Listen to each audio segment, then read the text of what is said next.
Hey, what's up? My name's Grant Kanoki. I'm a singer, songwriter, producer, and artist, and you're listening to Power 98.5. We don't play the social game. We are social. Power 98.5. You're listening to Power 98.5, powered by United Angels Dream, your number one resource for public relations, entertainment, and multimedia. Contact them today at unitedangelsdream.com. Hi, this is Dan Aykroyd. He's progressive. He's beautiful. He's thoughtful. He's intelligent. He's powerful. He's positive. He is Stephen Cuoco on Power 98.5 Satellite Radio.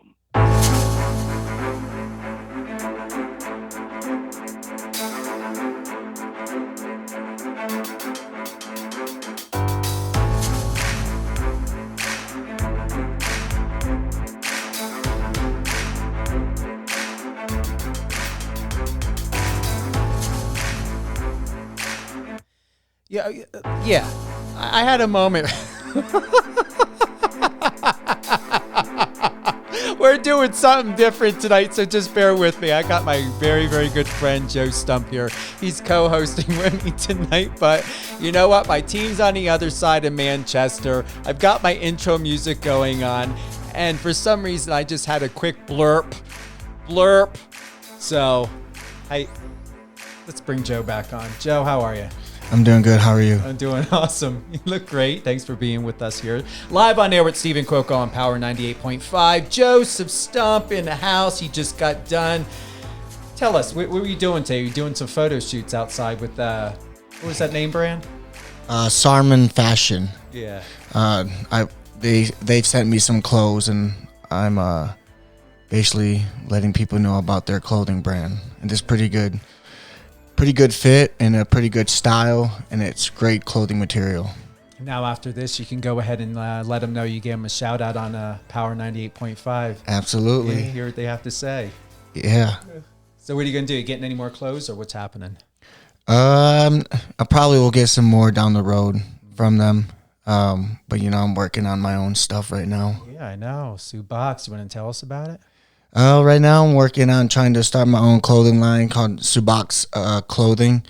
It's going to be a little bit, but it's going to be a luxury type of fitness clothing.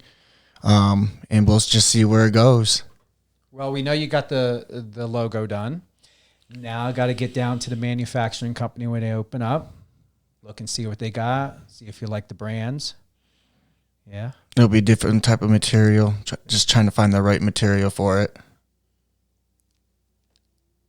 What's the goal of it? What's the goal of Subox? Tell us. The goal is to first I'm going to just start off with like shirts and stuff. See where it goes. The Subox, the name brand itself. The Subox comes from Poland.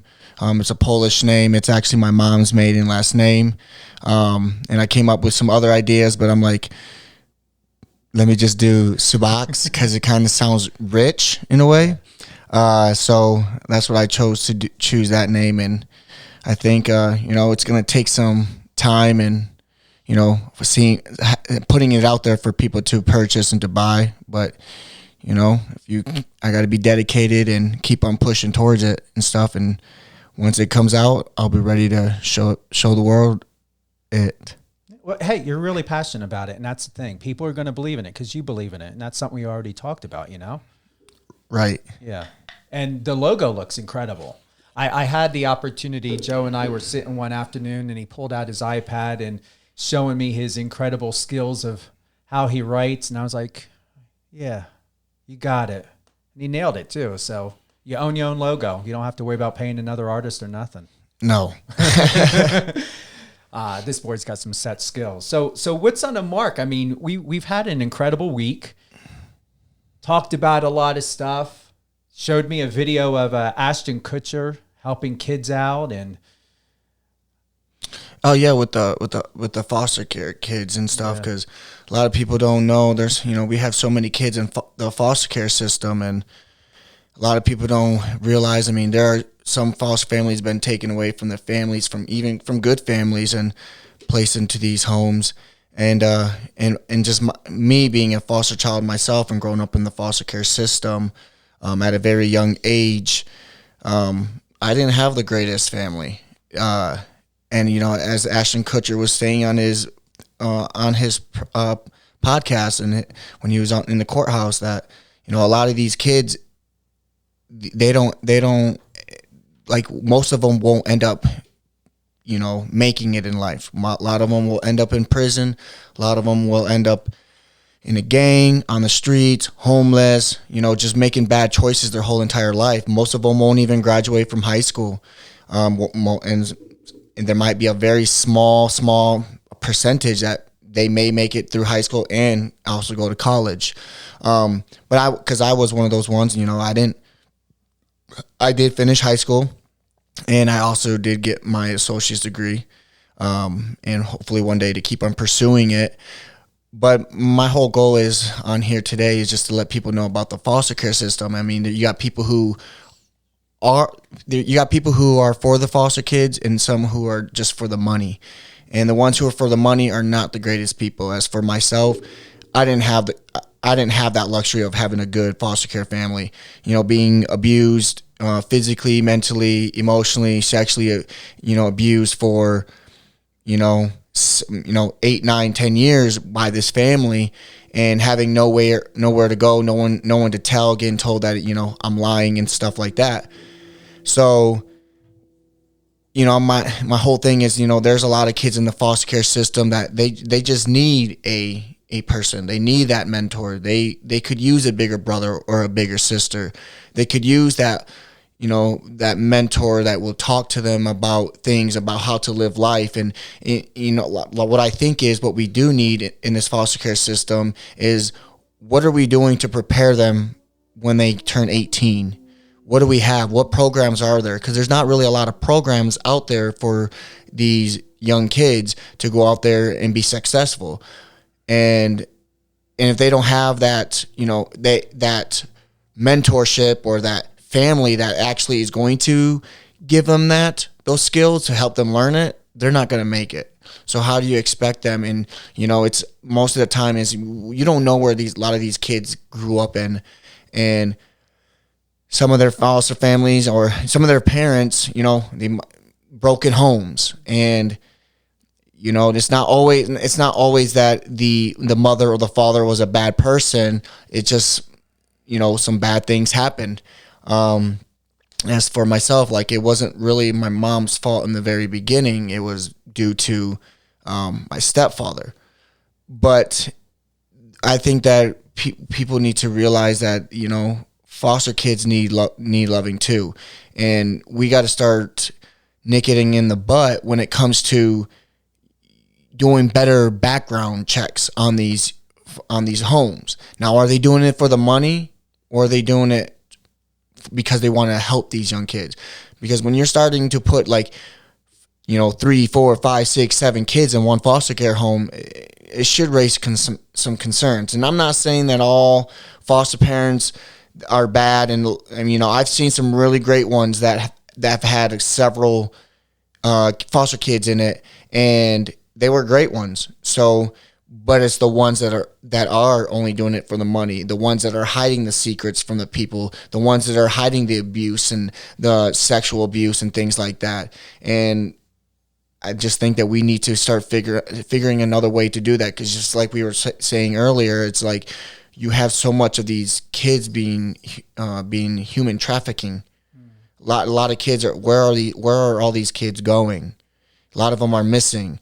And it could be some of them come from the foster care system, but where, it's just one of those things that we think that people need to open an eye and see that, not all these foster kids that grow up in a broken home are terrible kids. Some of them just need a stepping stone. They just need that person to step up to them and step up to the plate and help these young kids, because that's what they need.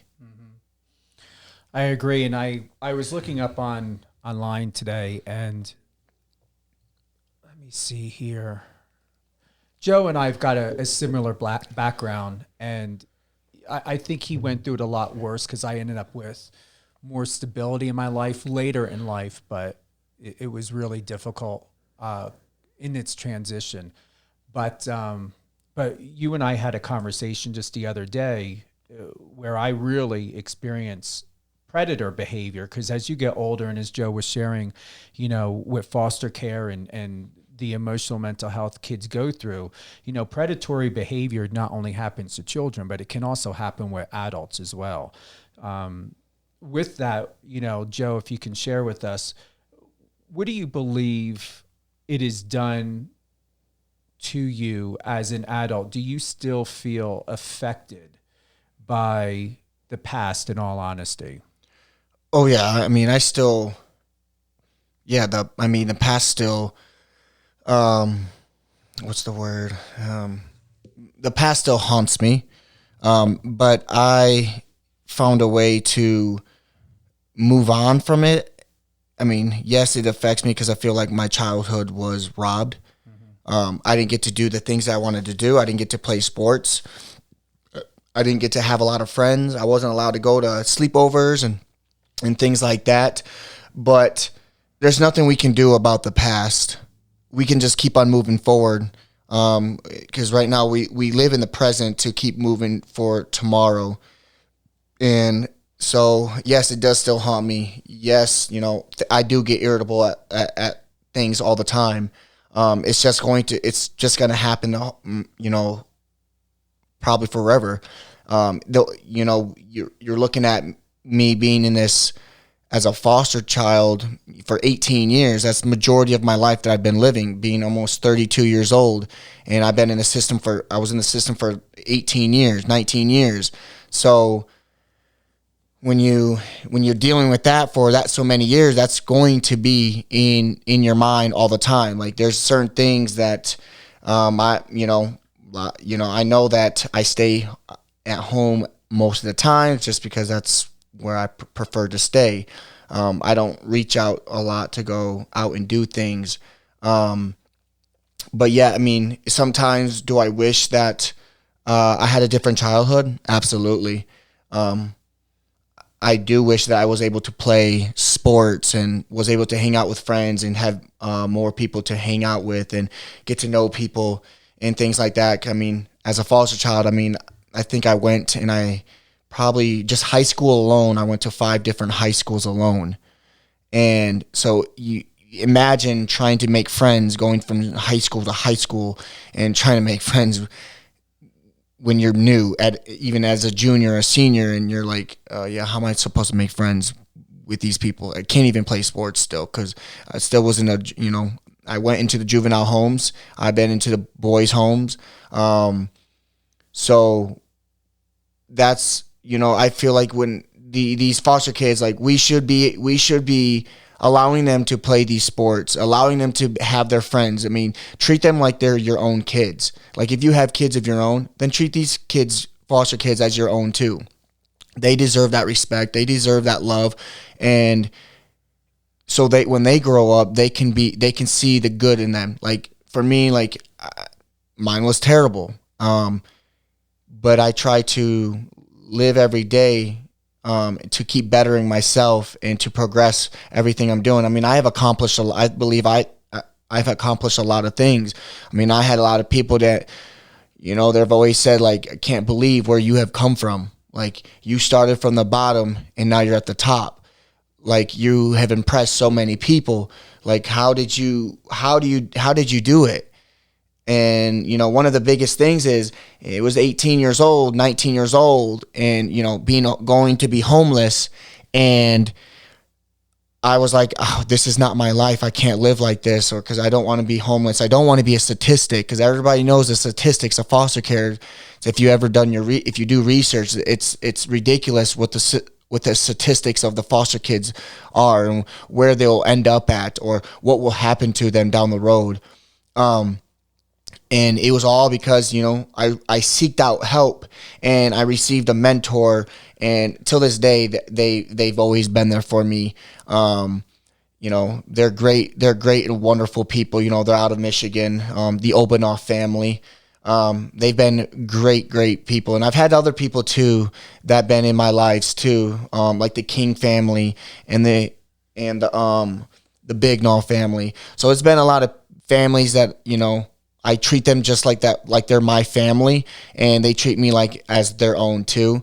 And because of them, that is how I became who I am today, because of them. And if it wasn't for them helping me, I don't think I would be where I'm at right now. I don't think I would be in the military. I don't think I'd be having my own house, having 3 dogs, taking care of myself, living my life, as 31 years old, living a life, most people don't have what I have at 31 years old. So, I'm very thankful that I have accomplished the things I have accomplished over time, and I'm not saying, and I'm not perfect with anything that I've received or anything like that, because everything, there were obstacles that I had to overcome, or I had to overcome, try to get through them, walk over them, whatever the case may be.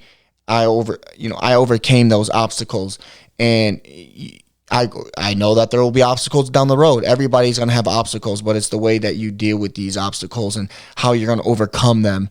And just because your past or something that happened in the past, and it may not even been in the foster care system, it could have been something else. It could have been you lost one of your greatest best friends. It could have been, a woman that might have been raped or something like that.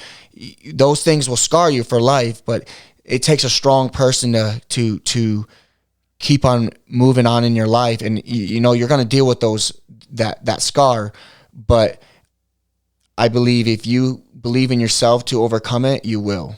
Mm-hmm. Yeah. Yeah. No, that was really good. That was a really good share. You covered a lot, but yet you didn't give too much away, in a sense, because everyone has a different story. Everybody has a different approach. Yes. Everybody's, and I'm one of those people, I don't compare my past to anybody else's, because everybody deals with things differently. One of my biggest pet peeves is I don't like when someone says to me, I understand. Or when I had my past and people say, I understand. Or if you might have had someone that had passed away and people say, I understand. You don't understand. You don't understand what that person is feeling, because that person does not have the same feelings as you. And my past is my past. Could have been worse than somebody else's? Maybe so. But I'm not going to tell you that my past is worse than yours. My horror story is my horror story, and your horror story is yours. And, I always tell people, how I can tell people that when, they had a hard childhood or a hard past, and I'm just like, I don't understand what you're going through, but I believe that you'll make it through. And same thing is like, I believe you can overcome these things. It just takes a strong person to do it. Not everybody can do it. But if you can find that in you to overcome overcome your past, you can be more successful in the future. And that's what I had to, that's what I had to do. I couldn't live in the past anymore. But does your past still, do certain things trigger the past? Absolutely. But I don't know what is going to trigger the past for me or not. It just happens like that, and I won't know. But yeah. Does that scare you, not knowing what will trigger you? No, it doesn't scare me. For the fact that you just got to be ready for how to deal with it. And if you're ready for it, you don't know what's going to happen. It's everybody takes things differently and stuff like that. And, I had to go through counseling and things like that. And I don't believe in counselors and psychiatrists and things like that. But I would never tell anybody not to go to see a counselor, because everybody deals with things differently. But based off of what I've dealt with them, I don't trust them. But I would always tell someone, you probably need some counseling, or you probably need to see someone or talk to somebody about what you're dealing with. Just because, you gotta find a way to deal with that situation before it comes too hard. And so for myself, I don't see counselors and I won't seek them out. But I would tell anybody, if you need a counselor, I would say see a counselor, or use who your best friend is, or someone that you're really close to, even if that's your pastor, or maybe it's not a family member, but it's a friend of a friend or something like that. Somebody that will listen to your story, but someone that will actually listen, not talk during while you're trying to speak what you're dealing with and things like that. I know we've got some parents tuning in tonight. My team did a great email blast. I want to thank all of them for that. Thank my friends and people on social media, Instagram, for sharing this. Joe shared it. I don't ever plan these interviews at all, so I'm just going with the flow, going with the comments and some of the responses and recommendations that came back. Joe's done a couple interviews. He did one with Charmaine. Yeah. Yes, it was on Speak Up Sis podcast. That was really good. He did a 2-part series on that. One of the things that was not touched on when you were getting interviewed, but all of them were golden points because it was your story that was sharing, is a lot of times, and for those that are listening, to parents, to single parents, young, older, abuse usually happens close to the family. It's online, it's talked about, it's told about a lot of times. One of the things I would like to read from rain.org, it says, victim selection. Abusers often observe possible victims and select them based on ease and access of them or their perceived vulnerability. Just like what Joe shared, it was someone very, very close. It can happen with a neighbor, a stranger, school teacher, how many times? But for the most part, the predators always know of the victim, before it happens. Gaining access and isolating the victim. Abusers will attempt to physically and emotionally separate a victim from those protecting them and often seek out positions in which they have contact with minors. So before you go into this share, Joe, to get your viewpoint or experience on this for those that are listening and those that will continue to listen, this episode will air Monday and Tuesday. I may do Wednesday, but I know Monday and Tuesday we're going to do, I'm going to write this down here to send this over to my team. We're going to have this air 11 a.m. Eastern time, and we're going to do 6 p.m. Eastern time. So once again, today we are live. Joe Stump, Steve Cuoco, live on air with Stephen Cuoco on Power 98.5. What inspired me is from a video that Joe shared with me yesterday. Ashton Kutcher, I had no idea that he's out there helping kids. But once again, these perpetrators, whether it's a child, an adult to a child, or adult to adult, it's always someone close to them. So Joe, when you were growing up and in this experience, did you ever felt alienated? The person that did this to you, did this person try to separate from you from your mom? Did they try to get in the middle? Was there any type of possession experience to keep you very secluded and quiet throughout all this? This Foss family, I won't say their name because they don't deserve that.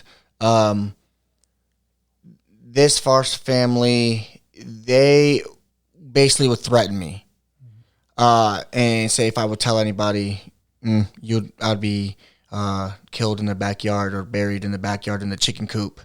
But there was I was still able to see my mother at times, but I think the system kind of screwed my mother over at the same time, because my mother at the time, when she was able to get us back, she got remarried and she had another son, and they gave her a ultimatum to either move into another house that had more bedrooms or build another bedroom, which they couldn't afford to go buy another house. What they did do is they had people that could build another bedroom, which they did build another bedroom. But during that time, after that bedroom was built, my stepfather at the time, my mom, the guy that my mom was married to, who was a really great guy to her, died. And when he passed away, the caseworkers and stuff basically told her that she was not getting her kids back. And so with that, it kind of hurt my mother, because she did all this extra work to find out that they weren't going to give us back to her. But my mom, I told my mom and stuff what this family was doing and stuff, but there's nobody she could tell, because my caseworker knew that what was happening to me, but she did nothing. And so I've had other teachers teachers growing up too that knew, but I never told them.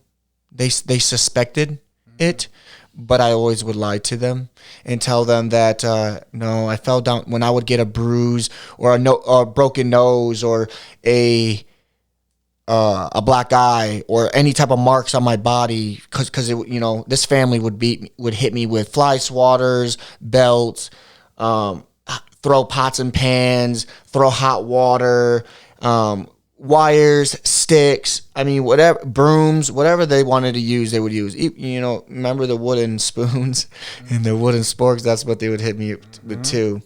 But they also underfed me. So at night I would have to steal food at night. But so I always was still able to see my mother, and then I didn't get to see her for a while, and then they let me see her, and then she lost her rights, and then I never got to see my mom again. And I stayed with that family, and then at one time, this family did whatever they wanted to. I was still physically, sexually, emotionally abused by this family. Like I said in Speak Up Sis podcast, this family, they hung me by my hands, hung me by my feet, tied me like a pig before I go to bed. So at night, when I wake up in the morning, and they would use stay ties, they would put socks over my hands and use stay ties to tie up my hands behind my back and also my feet. But I slept on the floor majority of the time with no blanket, and so that was very uncomfortable. They also had another foster kids too, and one of the kids actually was adopted by them, and he did not want to get adopted by them, and his life didn't end up right. He ended up in prison at a very young age. He finally did get out of prison, and it looks like his life is getting a little bit better. But yeah, he basically when he ran away and stuff like that, that family was nothing to him anymore. They didn't care about him. They adopted him for no reason. He should never been adopted. But they've also adopted other kids that had really great lives and stuff like that. And this family would be a 2-year-old, and I can, like I said before, I can still remember her name. Her name was Olivia, and she was only 2 years old. And Olivia had autism, and Olivia would always stick her hand out because she was hungry. She always wanted food, and when she would reach her hand out and try to take their food, they would take a fly swatter and beat her hands with it. And then, one of the ways that they would hide, even they did it on myself and, the other foster kid too, how they would hide marks is they would use Destidin. And because Destidin would hide red marks, because, how diaper rash is, it gets rid of the red marks and the rash. But it did the same thing with the regular marks and stuff too, from the fly swatters. And they would just use Destidin, and I would, if there was marks on me, I would wear a long sleeve t-shirt or a sweatpants. So I still was able to go see my mom and everything, and I know I'm going in different things, but I'm just trying to remember things. But yeah, so didn't get to see my mom no more. There was a chance I was able to get I was going to get adopted. I mean, and you know, one thing before I go into that, I could go in and tell you so many stories about this foster families, and I didn't even talk about in the beginning about my stepfather because I wasn't even in foster care yet. But he did things too to me as a child, you know, sexually molested. That's the reasoning why I was taken away from my mother, because I was molested by my stepfather at 2 to 3 years old. But back to the getting adopted. But I was supposed to get adopted and everything like that. And, you know, it was a really good family. I moved into them. But, you know, because I was never loved I was never loved. So I didn't understand why this family was buying me all these things, doing all these things for me, because I never had it. That was my first time celebrating Christmas was with this adopted family. And, because I never was allowed to celebrate Christmas. I never was allowed to celebrate any of the holidays, my birthdays, nothing like that. So when I went to this family, it lasted about 2 months before I started getting in trouble in school and everything, and got placed in into a placement, and stayed in this place for a little while, and then went back to that family, and again it didn't work out. And again, where did the social worker put me back with? That same family that did all those things to me. And again, they did the exact same thing again. And then one day I just woke up and things changed. And I don't know how I just woke up and just started saying like if they were going to do something to me, then I'm going to do something back. I don't know how I got that strength. Sometimes I'm like, maybe it was God giving me that strength, because I'm like, how did I get the strength to defeat my enemies that were always all the time abusing me and things like that. So that one day when that woman walked up those stairs and said that she was going to beat me, that's when I shoved her down. I shoved her down the steps. I know it's not funny, but But you probably, it felt good though. It felt good. And then I ran away. I was walking down the street, and this one police officer saw me, and he's like, "What are you doing?" I said, "I'm just walking to this park." And he's like, "How old are you?" I said, 14. He's like, "You're not supposed to be walking out here by yourself like that." I mean, back then, you know, you wasn't really worried about child trafficking back then in the 90s, early 2000s. And so I went, and he took me back, and he's told me if he ever catches me running away again, then he's going to take me to jail. And at that time, in my mind, I was like, please do. Please take me to jail.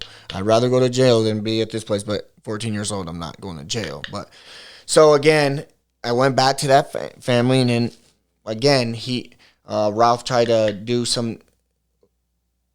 The guy went and said, he tried to pull a stunt, and then when he tried to hit me, I grabbed a hammer and told him that when you guys fall asleep, this hammer is going to go through you guys. And then they didn't go to bed, and I didn't go to bed, and I held that hammer the whole entire time in my hand. And then the very next day, I ran away again. The same police officer saw me, and he's like, "You're going to jail." I said, "Thank you." And I literally told the police officer, "Thank you." I said, "You don't know what I've gone through." And here comes, the fat woman, 'cause she was a big woman, walking down the hill and telling the police officer, "Yeah, we don't want him back." "Yeah, I'm good. You don't want me back." And then that's when I told them what was going on, and they pushed me into that. And then life changed after I left that place. And then I was like,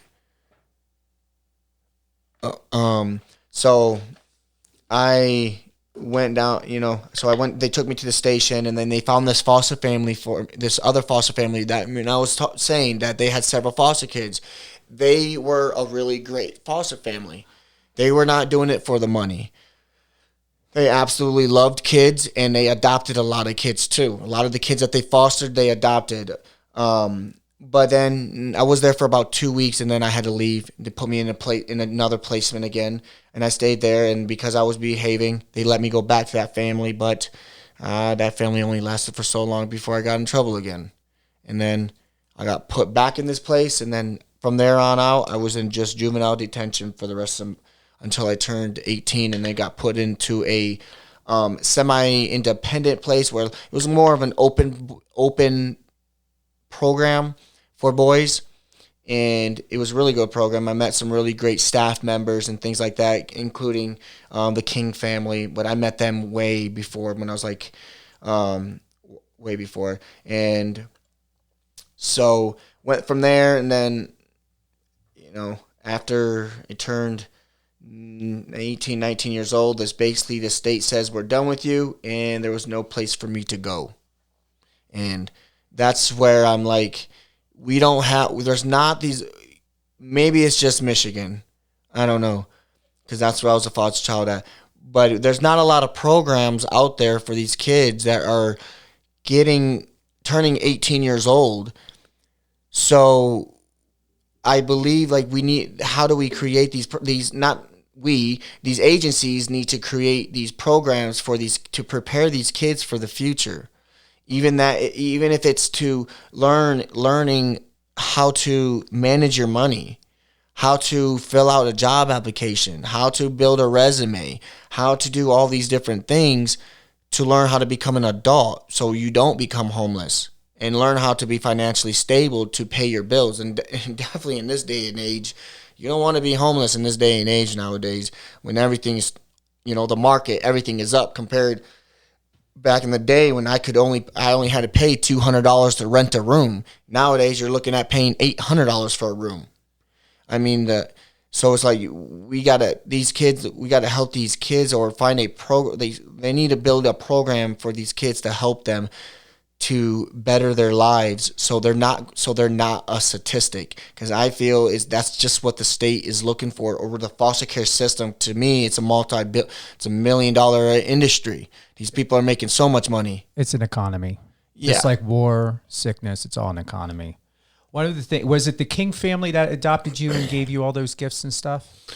No, it was the Simmons. Okay, so one thing I would like to touch on here is talking about gifts. I want to thank my team for sending this information over. So, not everyone who gives you gifts is out to hurt you. However, this is I'm so glad Joe brought this up, because these people were trying to love Joe and give him a sense of security. They were doing this in a good way. Here's something I would like to read to you that was sent to me, and I want to thank once again my team for sending this information over, because I knew Joe was going to have some really golden moments.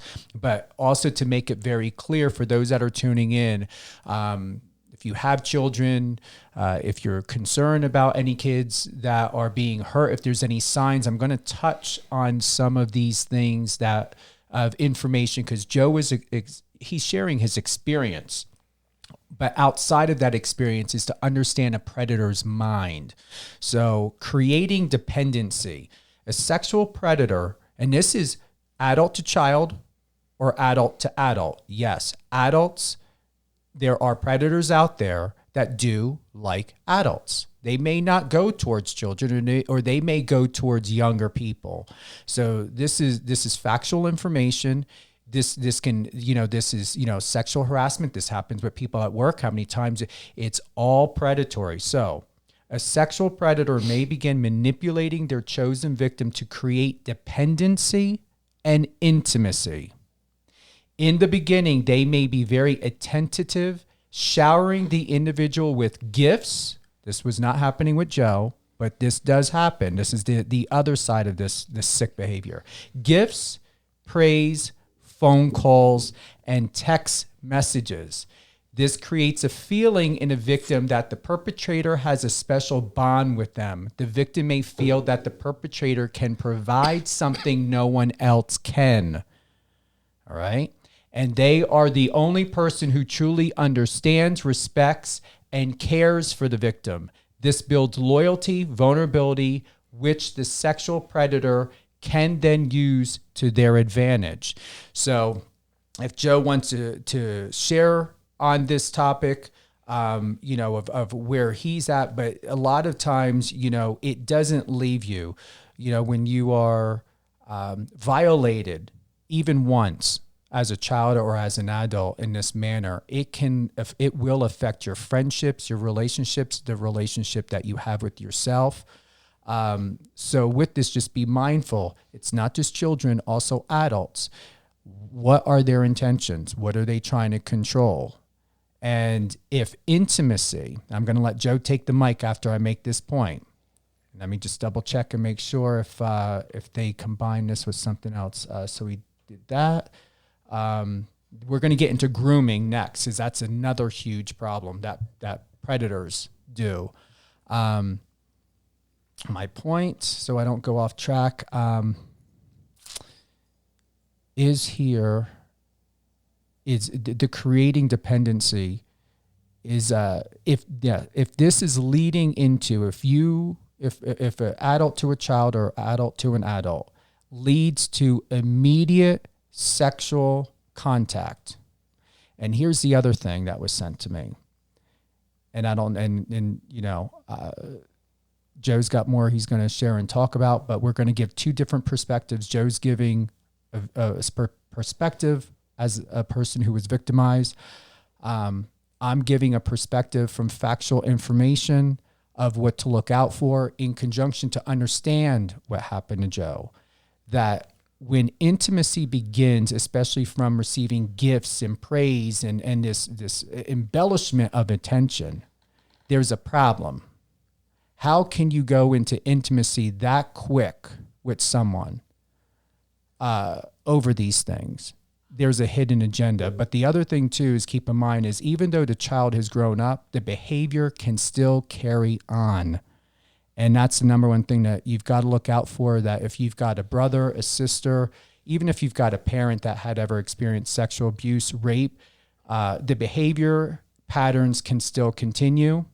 And this is something I talked about with Joe yesterday, especially here in the entertainment industry, that we have a big problem in. And especially with this, talking about giving gifts and stuff, is they know how to find you.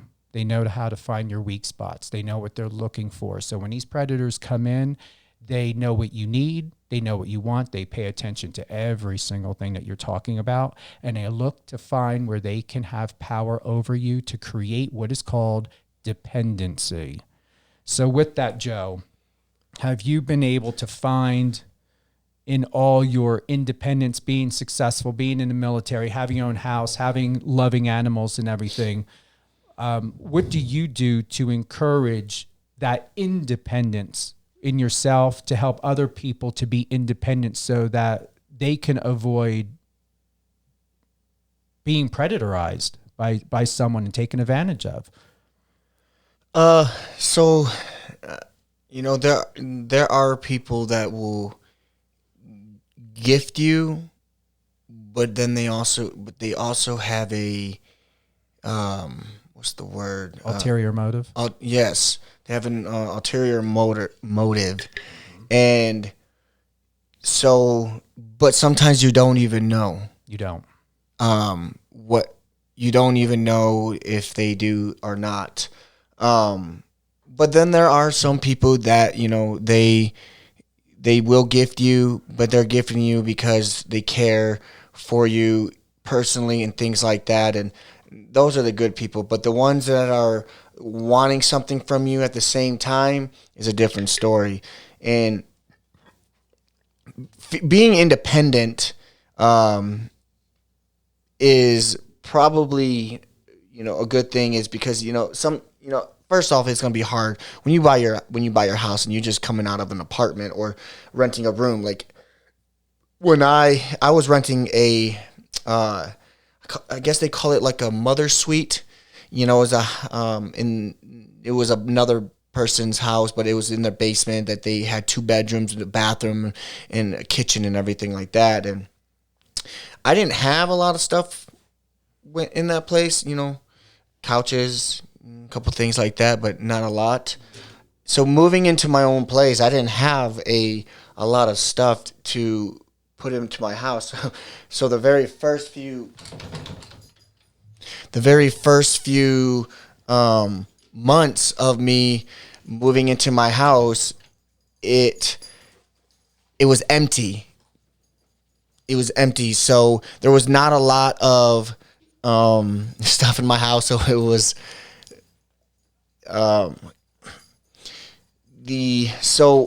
when I moved in, I had a lot of people that gave me a lot of stuff that helped me with everything, and they would send me gifts, like my brother and stuff like that. A housewarming gifts and things like that. It was the dogs, you guys. My dogs came in here. But a lot of people, they helped me out with some stuff to to get my house up to where it should be. But none of these people were out searching for something from me back.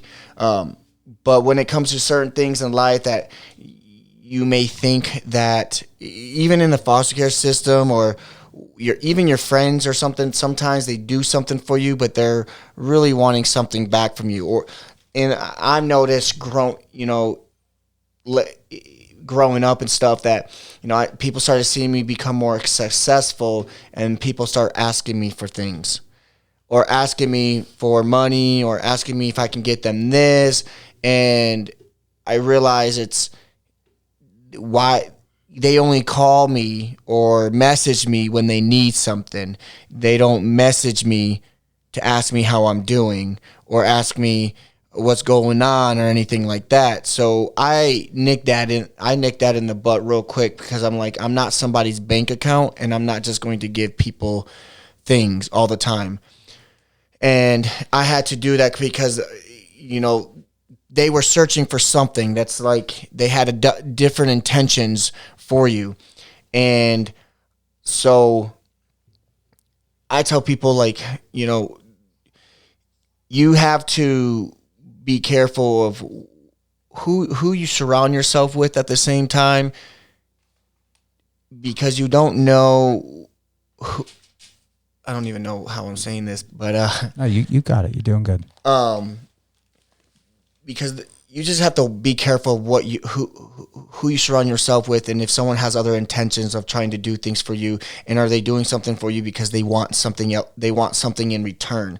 Because then, if that's the case, that's not really a gift. Mm-hmm. It's not a gift if someone's wanting something in return, and regardless of what it is that they're wanting, because that doesn't make it a gift anymore. So a gift is a gift that someone gives to you because they care, they love you, or it's your birthday, it's a holiday, or something like that. But if it's a person that's saying, "Oh, but I bought this for you. Don't you remember?" Then all that whole time is that you thought that was a gift. That was never a gift. And just like in the foster care system, because there were times that when my caseworker would come over, or one of my teachers would come over to the house, that this foster family, they would treat me like a whole different person, that they really cared for me. They would give me ice cream, which is they would never do. If that person ever came, they would give me candy, which never happened. Or I was allowed to watch TV, or I was allowed to go play video games. So that was their intention, to make it look like, we're taking really good care of him. We're doing this and this. We're doing that. And it wasn't the case at all. So it was they were portraying something that was not true. And some of these people probably believed it. But I tell you, most of them did not believe it. Mm-hmm. They knew in reality that there was more going on, but they just could not put their finger on it because I would never open my mouth. So going back to that adoptive family that was going to adopt me, I never really actually got adopted. but they were giving me gifts, but they weren't buying me these things because they wanted something in return. They did these things because they treated me as like I was their own. But I didn't understand it because I'm like, they were caring and loving me too much, and I didn't know how to take it. So I would back up and treat them with disrespect or treat them mean and things like that. Even when they would buy me things and, we would go to restaurants and I get to pick my own drink or I get to pick my own food. Or when at night, we would make pizzas and things like that. It was like a real family ordeal with this family, but I just didn't understand. And a lot of people do believe I should have never been taken from that family because there was no reason for them to take me. The family did not give up. The family did not give up on me. The state says that I was no longer fit for that family, so they took me out. And I think that's one of the biggest problems too. Is, in my opinion, it's just it's all about money in this whole ordeal with the foster care system and even in adoptions. I mean, even adoptions. I mean, things can cost money. Things can cost money if you want to adopt a child, and it's like, why are we charging to adopt a child when this child needs a home? This child needs a family. But yeah. And here's something that's perfect that Joe touched on that I was going to go right into next. Grooming. Grooming can feel exhilarating at first. The predator employs attentiveness, sensitivity, false empathy, and plenty of positive reinforcement to seduce their victim. For their part, victims can be so enthralled with or overwhelmed by the attention they are receiving, they will often overlook or ignore the red flags. This goes back to what you talked about before. You just may not know. You may not know the red flags until inappropriate touching, controlling. Once again, these predators look for control. And here's a good point also, as I know Joe's got more to touch on, is when you start having friends and family question who you're hanging with, who is this person, what is going on, you seem different, you're not the same person, your behavior patterns are changing, that is a red flag. That's where Joe was talking about. If the social worker is not noticing, if you or if they are, sometimes it can be so innocent and so like nonchalant that you may not know. But if your child, if your teenage son, if someone that you know, an adult, if there's any sexual harassment happening at work, if there's anything, once again, it's always someone that is close to you. If there's any grooming getting done and you start having your close, I'm talking about family and friends who know you well, and they are starting to see behavior patterns, temperaments, emotional outbursts, with being withdrawn, that is a red flag. Because when behaviors, you don't start talking to someone all the time, or you see your family, you check in, and then you go absent, or things start going crazy. Red flags. Red flags that may alert them that the person who is showering them with that attention is somehow off, little by little. The abuser breaks through a victim's natural defenses, gains trust, and manipulates or coerces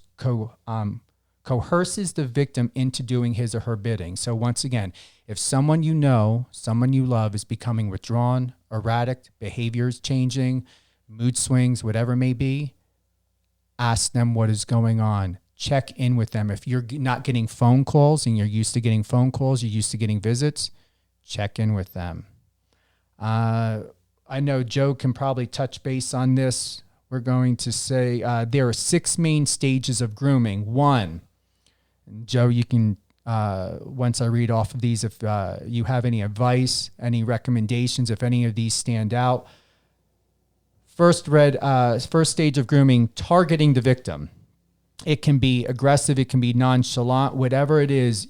You can tell that somebody wants something, even if you seem interested. If it seems like it's not organic, that's one of the signs. Targeting the victim. You got a comment on that? It's the same thing as child molesters. Yeah.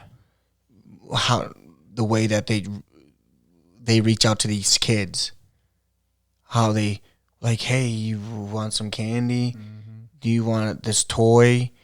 Come here, I can go buy this for you. And most of the time, these young kids are like, oh, candy? Sure. Mm-hmm. Food? Sure. Toy? Sure. So that's the same thing as that. Mm-hmm. That's how child molesters are out there to get those kids. That's how they do it. Second, and you touched on this, gaining the victim's trust. Once again, anything that can be luring in, promises, numbers. Joe, if you got an opinion on this, when someone is making constant promises, it's not going through. Maybe the child is being told, we're going to go to Disneyland. It never happens, but the promises are being used to keep the control over them. And even if the promises are starting to get fulfilled, let's say the tickets were bought to Disney World, but still you never ended up on a plane. Why is it taking so long to get to Disney World? So if someone is making promises, what's really going on here? What is that other person getting out of it? And let me tell you, I'm just going to be fucking honest. If you don't get results, and I mean results without a contingency attached to it, that other person is fucking around and committing some fuckery. Filling a need. Number 3, Joe, filling a need. The predator always is going to look for how they can fill a need for you. Number 4, isolating the victim. This goes back to if you've got friends, family, concerned, absent, mood, anything changes. If they are asking, they're not asking potentially because they're trying to find a problem with that person. It's just that they're associating something because it's off. Let's see. 1, 2, 3. Go ahead, Joe. And I hate to be devil's advocate here too, but we also say predators, but the predator could also be the victim. You're absolutely right. The victim could always, because people could always use, like my past, and make people feel sorry for them and about their past and everything like that. And people start feeling sorry. People start doing things for this person or things like that. And really it's that person, the victim is now getting what they wanted because they might have wanted something, and now the person is feeling sorry for them because of what they told them or their sob story. And I know that sounds kind of messed up, but it's true at the same time. I've seen people try to tell me their sad stories, or they'll tell me, "Oh yeah, I'm homeless and I'm broke and all this reasoning," and then you start asking them questions like, but why are you homeless? What happened? Well, this and this, but I'm like, well, there's always two sides of a story all the time. So at times they could be the one that's just trying to get something from someone because they can't get it, but they'll tell you the sob story. And yeah, people do have a bad childhood or a bad story and things like that. And I'm not saying that it's wrong to help them out, because sometimes it is good to help them out, even if they are seeking something from you because of their story. At times it does feel good because you did help that person, even though they may have just been trying to actually use you at the same time. So again, it's, the victim can also be the predator, even though they're not a predator. But it's still predatory behavior. Yes. So what do you what do you think, or how do you feel, Joe, that if the victim is doing this and they're carrying on a behavior trait, even if they're doing it slightly differently, how are they going to get their life back then if this is what's going to keep happening? To be honest, I don't even know. I don't know. Because if that's what they're so used to, then they're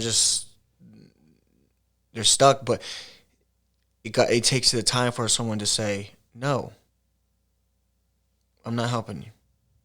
I helped you all these many times, yet you're still in the same predicament that you were in time after time, year after year, day after day. So what's the change? What kind of changes are you making? You can't play victim your whole entire life and keep living in your past. You just can't and expect everybody to feel sorry for you and to help you all the time. It's time for you to change. I've had people, when I did the podcast with Speak Up Sis, the people would message me and say, I'm sorry to hear about your past. And I tell them, don't be sorry. Don't be sorry about my past. There's nothing we can do. We can't change the past. There's nothing I can change about that. Yeah, it really did suck. And I had a hard childhood, but today is the present, and I'm here to live tomorrow for my future. So I cannot keep playing a victim from the past. And I know some people are like, that's kind of harsh, but it's not harsh. I mean, I've been out of that foster family for, let's see, it's, almost 15, I want to say 15 years now. I've been out of that family's house, and I can remember everything that happened. Not everything, but I can remember a lot of the stuff that happened, but I'm not playing victim anymore to things. I'm trying to help. My goal is to help people to speak up about themselves so they can get over with it, so they don't have to play the victim no more. They can live their lives and be free from it. Yes, you're going to struggle from it. Absolutely. But it's time, let yourself be free from your past. Stop playing the victim and be free. Let yourself free. Live your life. Because if you're just going to keep living in the past and thinking about everything that happened, that you wish this would happen, you wish that could happen, that's not going to change. But what you do today will change for tomorrow. And what you change for tomorrow can change your future. Mm-hmm. So you just have to play, it's okay to ask for help. It's okay to seek for help at times. I've done it. Even at my age, I've sought help for, if I'm struggling with money or something like that, I'll ask, but I always will pay it back, because I'm not seeking something from you or think I'm going to pay it to you back. But yes, it's okay to ask for help, but I don't think it's okay to use your past to get something from someone. Because there are people out there that do really feel bad for your past, and they will be that type of person that will be willing to give you out, a loan, their hands and things like that, even their house, or whatever it is. There are people out there that will be doing it, but I feel sometimes that those people could be getting. They don't know that they're being used at the same time, and I'm not saying it's not okay to help people. It is okay to help people, but also watch out for those type of people at the same time that are using you and using their past to get what they want, because you're going to feel sorry for them. What would you say, Joe, knowing that the victim is, and I'm just using words that just come to mind of what this behavior is. A victim is perpetrating against themselves with someone else, and that other person knows that they're playing into a manipulation. Would you say that what would you say about the other person that is indulging and being complicit in this behavior, which is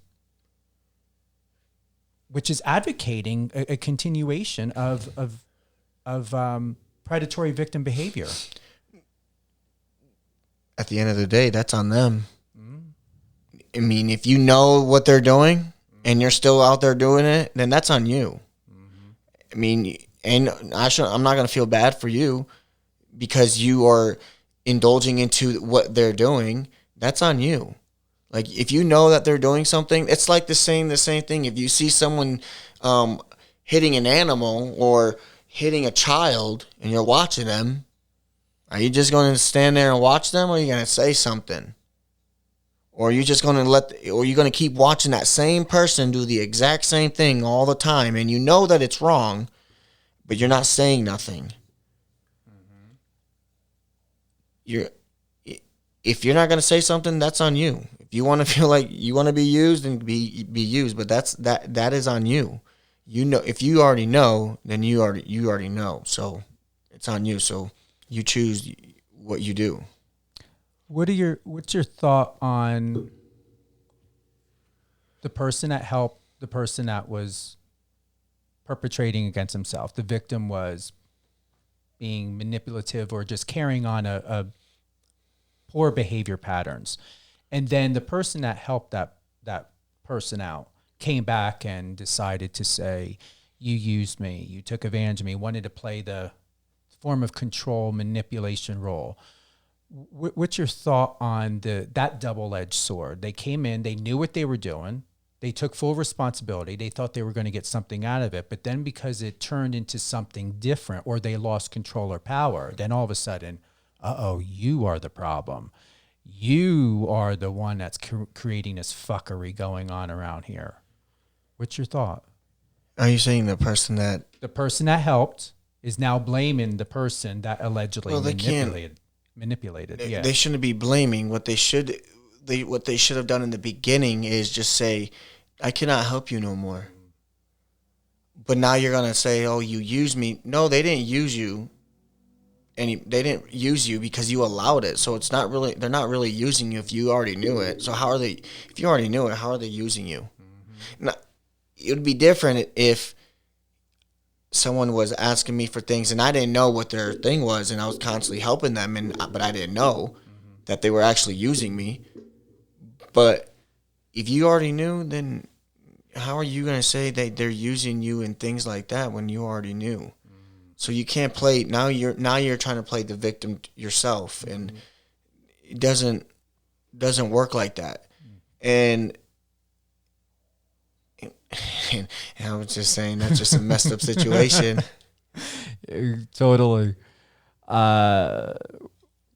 Sexualizing the relationship. So, what's your thought on that, Joe? Sexualizing the relationship to where either sex is thought of, it needs to be included, it has to be included, or it's ever so that there's just sex involved, or intimacy, whatever you want to call it. That's part of the grooming, to where there's usually sexual favors, or once in a while to where the victim is appeasing the perpetrator by allowing intimacy to happen. What is your thought on that with this happening? It goes back to what you shared before of, the victim ends up becoming a perpetrator. So what happens when the victim allows sexual relations and intimacy in order to appease the other person, to keep the favors going, to keep the love going, to keep whatever it is that the victim is trying to get fulfilled? Do you have a thought?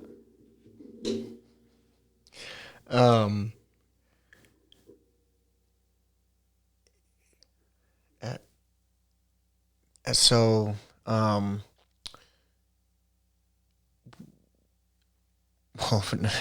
basically you're selling sex. Basically, what you're doing. But yeah, it's just wrong. I don't know what else to say. You touched on a good point, and this is something of why so many children and young people fall into prostitution or escorting. So for yourself, But children are forced. They're of not. course, Difference between most adults that do prostitution, some of them choose to do that,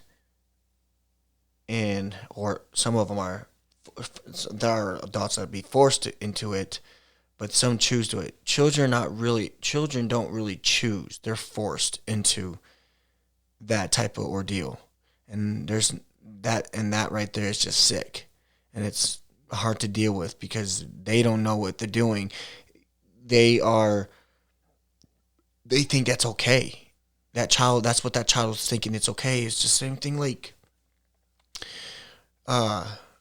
Ashton Kutcher said when he was saying that 9-year-old girl was being abused and sexually abused, but she didn't realize that it was wrong. She thought it was okay because that's what she was being taught.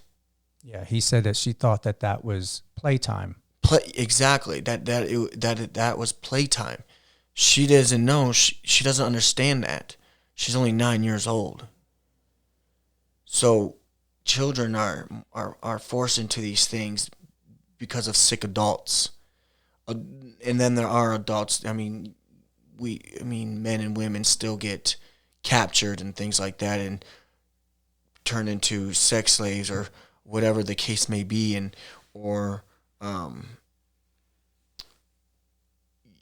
yes, and so or some of them they choose that route. I mean, look at Las Vegas. Most of those women choose to do that. Or if you look at it, some other countries and things like that, those women choose to do that, or those men choose to do that, because it's not just women; it's also men too. That men can be prostitutes too, and same thing even on the in your big old cities. Most of these women they're selling themselves because they need something, or they need some money, or they need a hotel, or they need some food, so they give up sex. So what would you recommend? Let's say like someone is 16, 17, 18, 20, 25, 30 years old, and they are still compensating sexual favors in order to keep a friendship going, gifts going, that fulfillment going.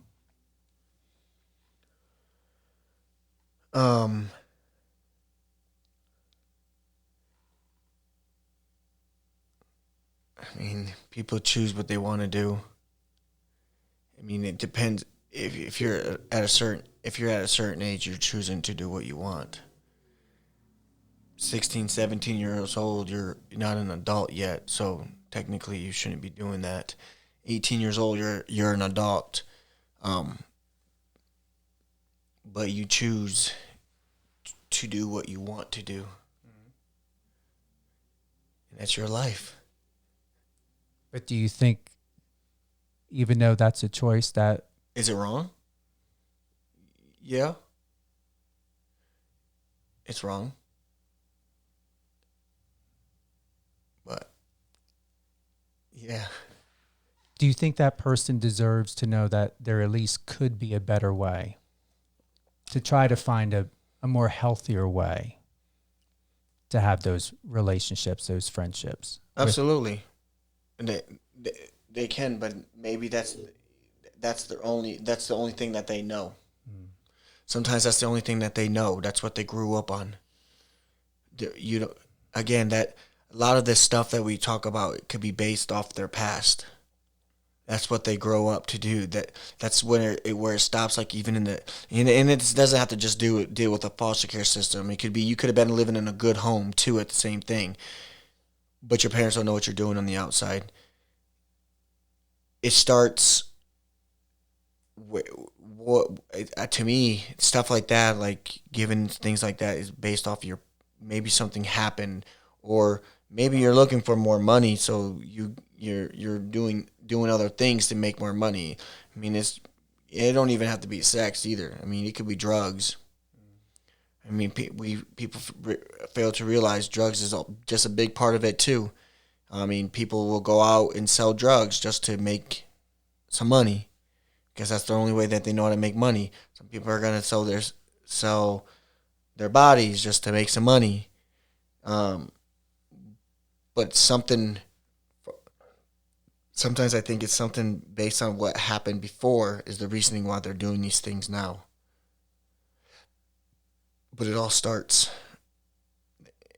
Is it wrong? It's wrong.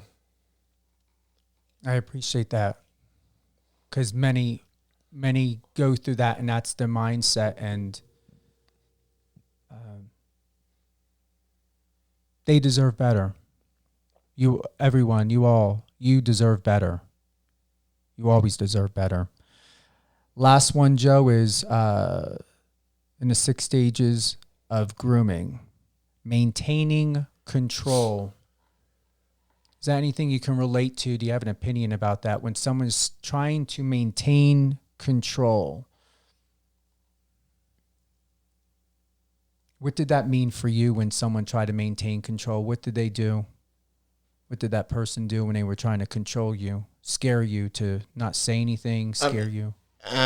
Well, I mean,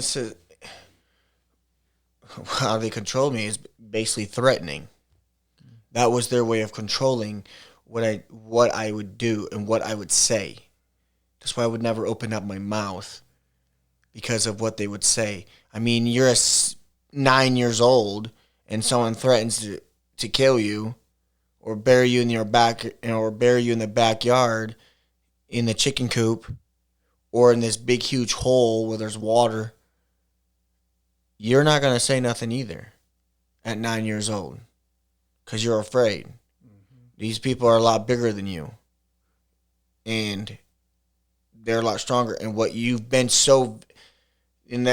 dealt with for so long, you are afraid of these people. And that's some of the biggest things that a lot of these kids are afraid to open their mouths in the system, because they're afraid of what is going to happen to them. That's why a lot of people, it's the same thing with suicide. A lot of people don't talk about that they're going to commit suicide. Some of them want people to know, but then there are some that don't, and they don't say nothing. People are being in a situation where you've been abused. Either, it doesn't matter what type of abuse. I mean, physically, emotionally, sexually, mentally. You're not going to do something or say something because you're afraid what the consequences is going to be from that individual. And that was my whole thing, is I spoke up once and I was called a liar.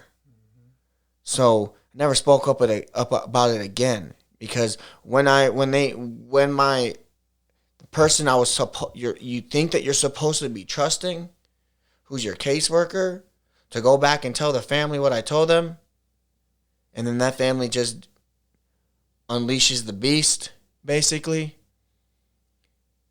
and tell you if you ever say something again, they are going to do this or do that and stuff like that. Well, that's why I never opened my mouth again. And it could be in just, it's not even in just in foster care either. It's in just regular family homes too. Not all these parents are, all high and mighty and things like that. I mean, everybody can be a different person behind closed doors. So everybody can act like they're the greatest family, but behind closed doors is a different story. But I mean, really, you could see kids' faces and see if they're actually happy based on certain things, or how they react, or how, if a mother or a father talks to that child, you can see how that child reacts just by their expression of their face. You can see. Sometimes those kids can show you that they fear their parents. Sometimes they can. It might be their body language that shows you that they fear their parents. Not everybody is perfect. Not every mother and father that acts like, their the greatest mother and father, and really in reality, behind closed doors, they're a different person. But in front of all their friends and other family members, they act like they're the greatest people. But a lot of these kids are not going to say nothing because they're afraid to speak up. And that's the problem with society, is how these kids are afraid to speak up because they're afraid of what is going to happen to them. And that right there is not right, because adults know that they can have a kid be put in fear to the point where they will not say nothing. Because why? That child is weak. The adults you're 10 times stronger than that child. So they're not going to say nothing. But we're going to take a little bit of a break. We're going to come back. Joe, I wrote down a couple golden nuggets, because the last part before we get into this and anything else you want to additionally share, we can go into it. I want to thank everyone for tuning in today, live on air with Stephen Cuoco on Power 98.5. Joe Stump, tremendous friend. I've had the opportunity now. I think it's been about a year and a half now. And, we've bonded in a lot of ways. Like I said, we come from the same type of background, slightly different. But I'll tell you, I haven't felt so connected with someone in a way to where I've always felt alone. And many victims, no matter how much love is there, no matter who is there, what is there, you can't escape the loneliness. And that's the biggest thing. Someone who wants to control you, perpetrate against you, victimize you, they look to find where you're not fulfilled. That's what it is, Joe. They look to find where you're not fulfilled. And that's what they use to exploit you. So we've got, we're going to touch on suicide. We're going to touch on putting a child in a fear, and we're going to cover the last part in this of what Joe's going to share when it comes to grooming. So with that, we're going to do a live music drop by my friend Alex Embler. This song, why I feel to put this is, it has to do, my interpretation of 9 hours has to do with self. I don't see it as a love song. I don't see it as anything else. It just moves me in a way to where when you listen to these words, it just feels like it has to do with you and your perspective of you and needing to come back to yourself. So 9 hours by Alex Embler.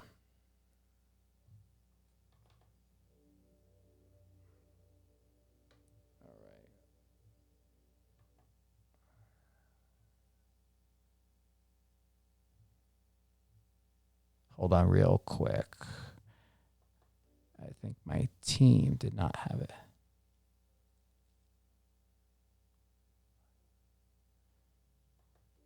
Here we go. We're going to do it this way.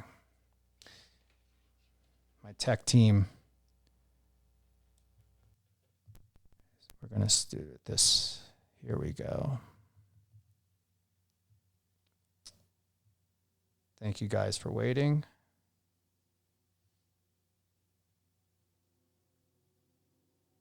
All right, here we go.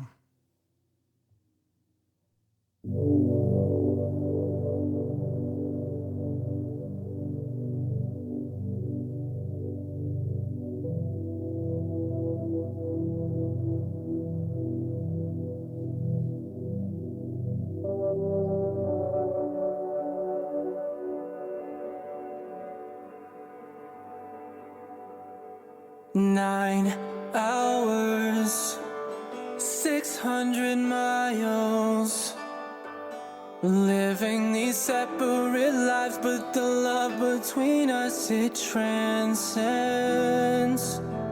all of this time, all doesn't exist between us. The connection we have can't pretend. So I'm gonna spend 9 hours traveling 600 miles to feel you. I'm leaving my whole life behind in the rearview. 9 hours, and these 600 miles so we can just be us. It seems like a lifetime, an ocean between us. Oh, 9 hours.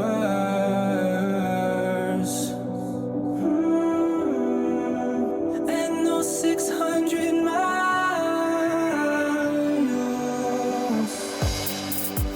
our connection is strong enough to take us all the way to the end.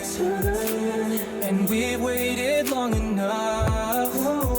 Didn't fall in love just to be friends that talk every once in a blue about what could have been.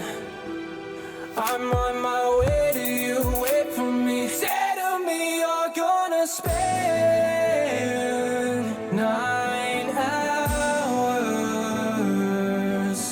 while I travel this 600 miles to feel you. I'm leaving my whole life behind in the rearview. Oh, 9 hours, and these 600 miles so we can just be us. It feels like a lifetime, an ocean between us.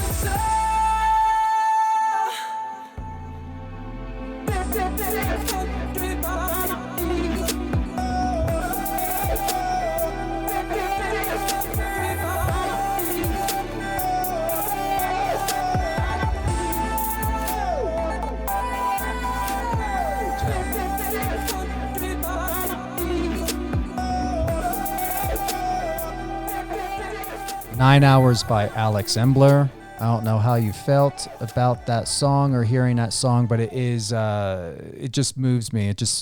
I told him, I said, it just reminds me of something that should be, be about self.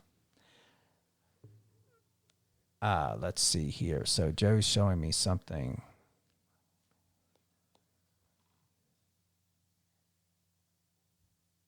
Is this that? All right. Where are we at here? I'm having a great time tonight with Joe. Something different. Grooming. Thank you for showing me that, by the way, Joe. Joe was touching on topic point of suicide, child being put in fear. This last part that we're going into, and Joe's going to be on more episodes with me here on Power 98.5 live on air with Stephen Cuoco. I'm going to have a custom intro made by my good friend Huss Rajip out there in my beautiful place of London. And we're going to have Joe be more of a permanent fixture if he chooses to on here. And once we get the customized intro done for him and me, I hope he does, because those intros, Huss is going to hook me up. But yeah, those mean that you're here. You're part of the station. So this coming weekend, we're hopefully Second Chance. He's a music artist, preferably or hopefully on Saturday or Sunday. He will be live with us on air with Stephen Cuoco along with Joe Stump.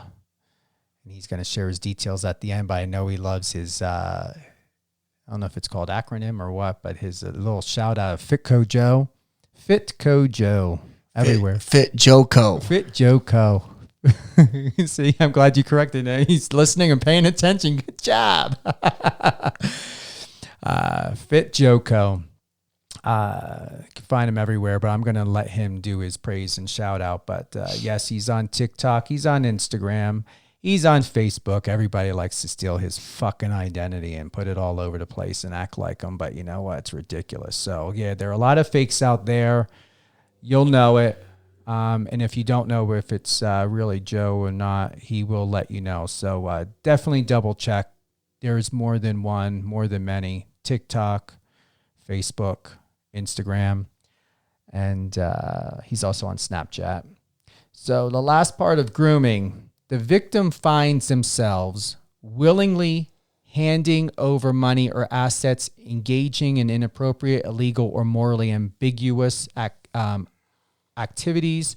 For example, okay, here's a thing. This goes back to what Joe said. Not only does the perpetrator do this, but the victim who acts as a perpetrator does this. For example, sharing nude photos or videos of themselves. This happens more often by the victims who end up perpetrating and victimizing themselves, not only just the perpetrator. So if someone is sharing, I know it happens often in this day and age, but it's fine that, just try to understand, why are you sending the nude photos and videos? Could go back to what Joe was sharing before, that it could be part of that prostitution. It's the only thing that the person knows. Or acting as a proxy for the abuser, fighting the abuser's battles and carrying out their will. So a lot of times, once again, it's all about gaining control. What does the perpetrator want? The victim often feels confusion, shame, guilt, remorse, and disgust at his or her own participation.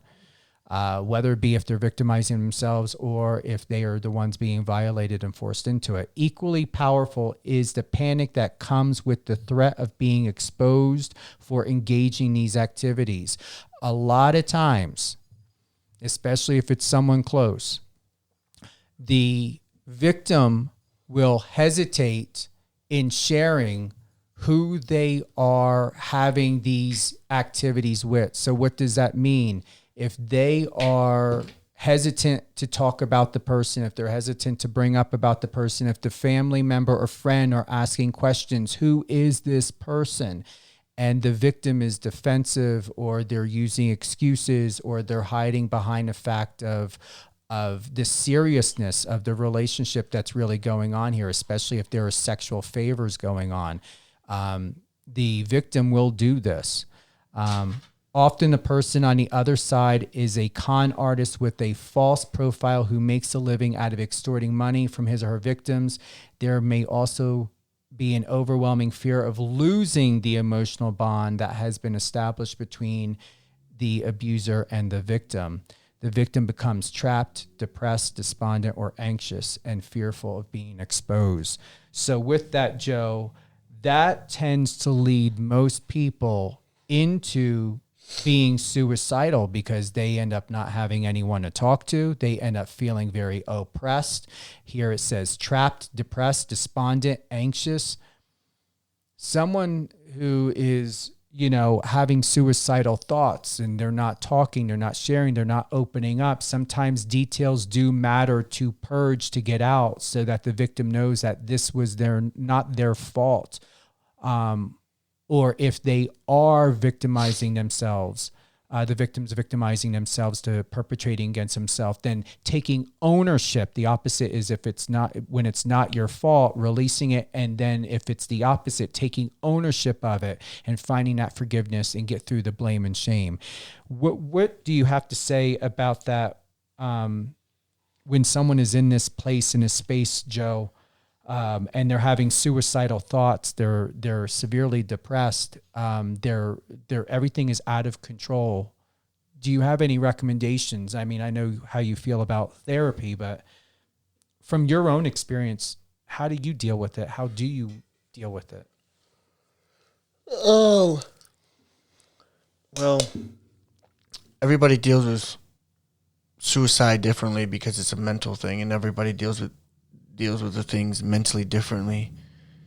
I know a couple times tried to commit suicide in the past. but I didn't. Well, I wrote something to tell people like goodbye or something like that. But it did it through an email, so to take them longer to see the email because it was more like a goodbye email. And I mean, suicide is it's a very strong topic just because, in the military wise too, they say 22 soldiers die a year or die per day from suicide. And I mean, I don't know what the statistics are for suicide in the U.S. right now or even around the world, but I can guarantee it's probably a pretty high. Definitely during this COVID, suicide was probably pretty high. But I don't know, because people don't really, unless you know the person very well, and and you start seeing things that are differently about that person, you're never going to know that the person has other intentions of maybe trying to commit suicide, because you have to really know that person based on what are the things that you watch that person based on what they're putting on maybe social media. Maybe they don't have a social media. Maybe they're texting you and they're saying certain things to you, but you're not realizing it, but you're not paying attention to them, but you don't know them that well. Like if a person that really knows you, they know that you're dealing with something. And that's when you should be speaking up to that person if you know. But you're not always going to know what that person's intentions are. And maybe they're just having a bad day and they're just stating something. Or maybe something happened and they're just struggling with something, but they're not suicidal, but you might think they are. But you still should ask them. People, we are so focused on ourselves, or we're not a lot of the times, and we don't see what our friends are dealing with or what our family members might be dealing with. And if you're not paying attention to the signs, it's too late. It's too late, because they could take their life like that. But the way to deal with it is like, it's going to take, that person is going to have to speak up about it. That person is going to need to seek out help. There's a lot of things. It's like, you just have to, like I said, you just have to watch out for that person and what they're dealing with mentally. And a lot of the times now, if they do have social media, most of the times people do write certain things on social media and they say goodbye. What does goodbye mean? Why are you saying why are you just writing goodbye? That should tell you something. And if you don't see that they're writing something and you put that little ha ha ha face on there, then that's a problem. Why are you putting a ha ha face on someone that says goodbye? What are you saying goodbye to? Are you saying goodbye to your job? Are you saying goodbye to your life? Are you saying goodbye to a friend? What are you saying goodbye to? Because you put it on social media for a reason. You wanted someone, and a lot of people, and it has been shown and told that a lot of people do talk about, they will say certain things because they want people to know. They want people to know about their suicides, they're about to commit suicide, so because they want help, but they seek the help by putting certain things on there, on social media. And if you're not realizing that, then that's a problem. Definitely if you're a really good friend, or if that person said something to you through a text message, and they're just saying, "Oh, I just drink a whole bunch," and you know that person doesn't drink a lot. Or that person said, "Oh, I just did this drug," and stuff like that, and you know that person would never do drugs. So it's like I said, suicide is a very hard thing to deal with, because you're not going to know unless that person talks about it. And I dealt with suicide multiple times in the past, and And, you know, I've been very strong about the type of, I mean, sometimes people don't want to even tell that they're going to commit suicide because, they were, when they said something last time, they were made fun of or they got punished or, they were told that they were going to get something and they didn't get it. But now they're never going to tell nobody. That's a problem. Because that person now knows you're never going to know that person is going to commit suicide. And I say that because I've said that once before. I never will tell nobody because I felt punished by a certain organization. And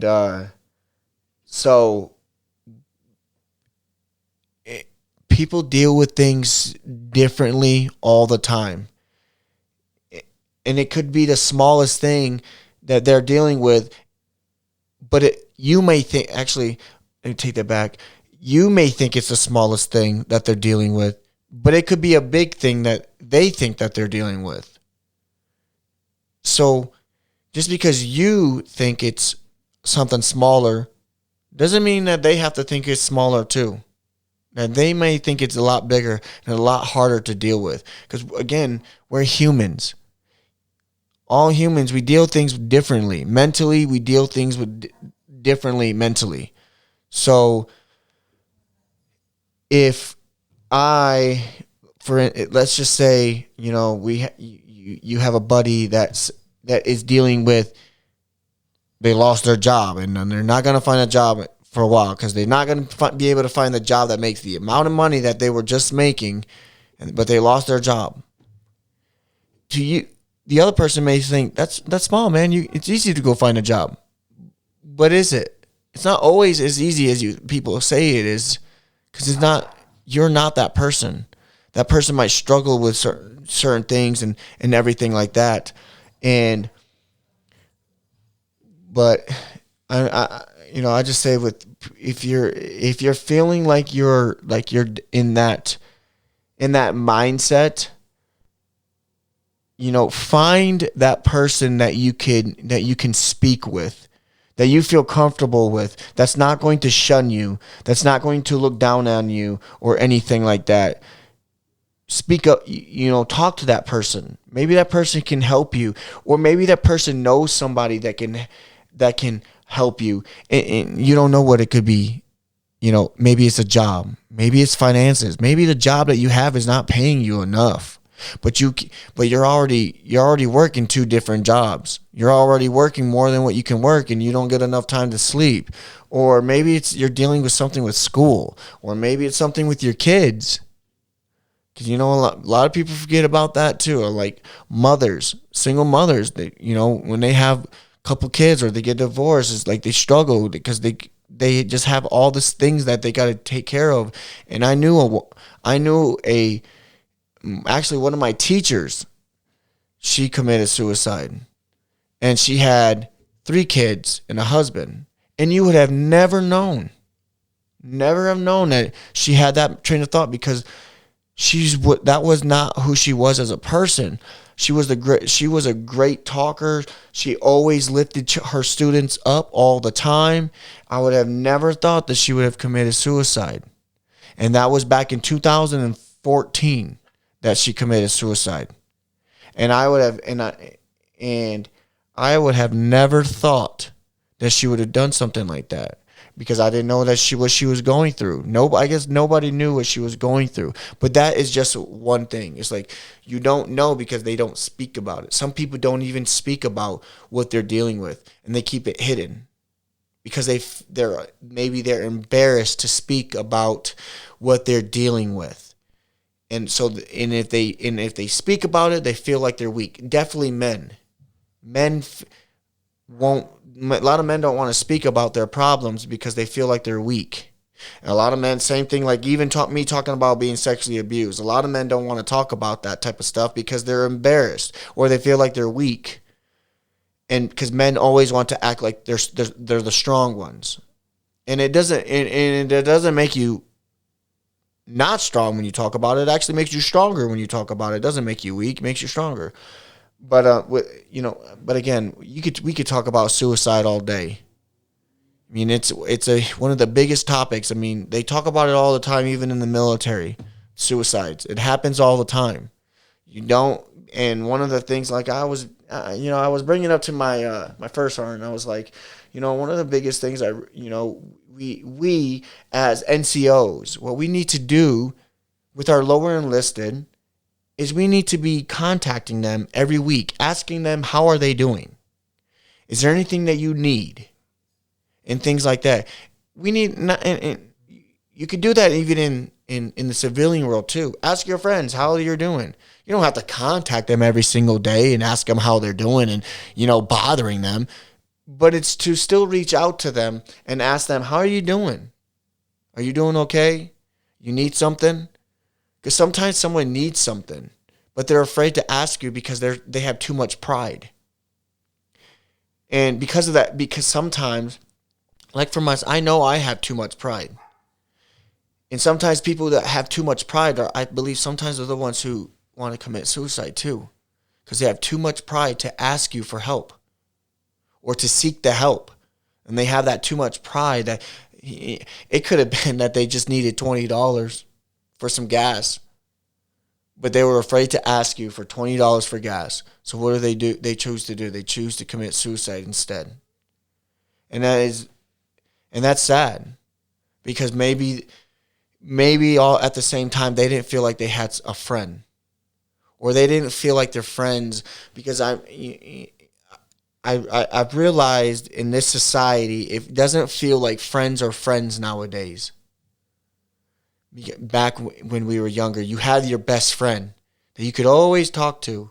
Your best friend was your best friend. He'll always do something for you and everything like that. And nowadays, people are too focused on themselves in this society. People are too worried about what they're doing or what they have to accomplish and things like that, and they forget about the other people around them.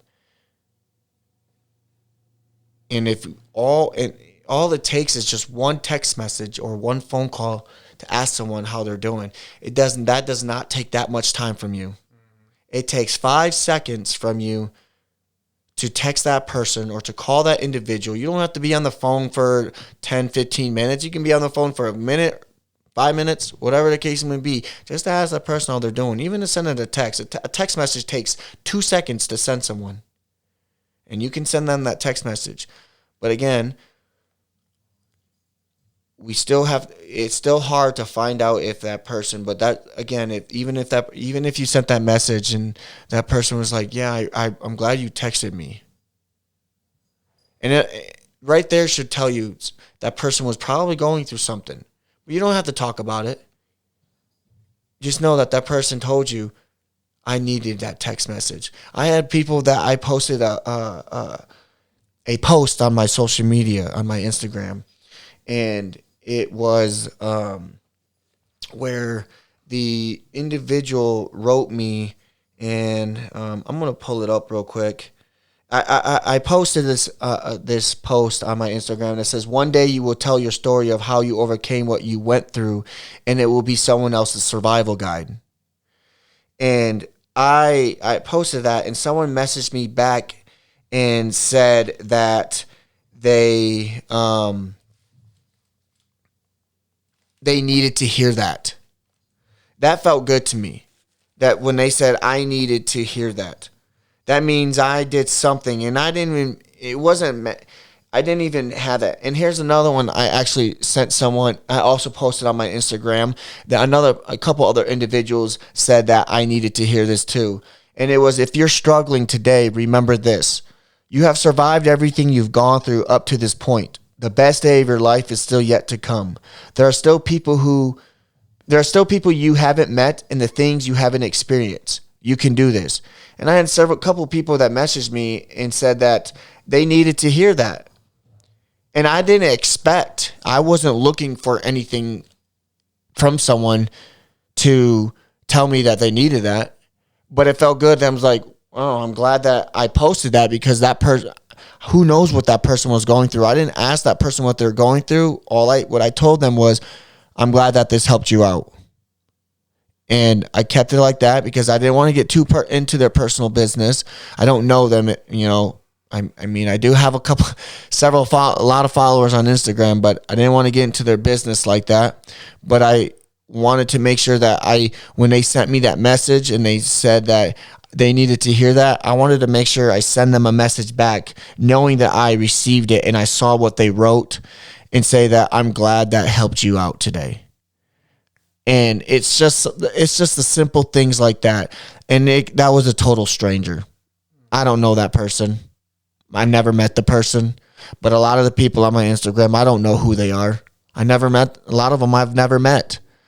But when I've had other people who've messaged me just based off of a lot of my posts, of me posting quotes and things like that. And I've had a lot of people message me back and say, you know, I needed that, or thank you for this. You know, I'm going to try to work on things and things like that. And when I receive those messages, I'm very thankful that I felt like I helped someone, and that, you know, it wasn't my intention. I wasn't seeking for anything for someone to say that. But when people reach out to me and do say that it helped them, I'm happy that it helped them. But, you know, again, you know, we deal with suicide all the time. And we need to open our eyes when your friends are seeking out, or even call your friend, you know, and it doesn't even have to be your friend, your family member too. It might be a family member that you don't talk to anymore and things like that, or whatever the case can be. But our life is too short.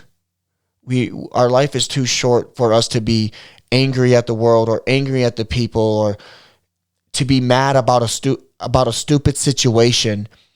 It's time to be, you know, got to be an adult and deal with those things accordingly and get over the problem.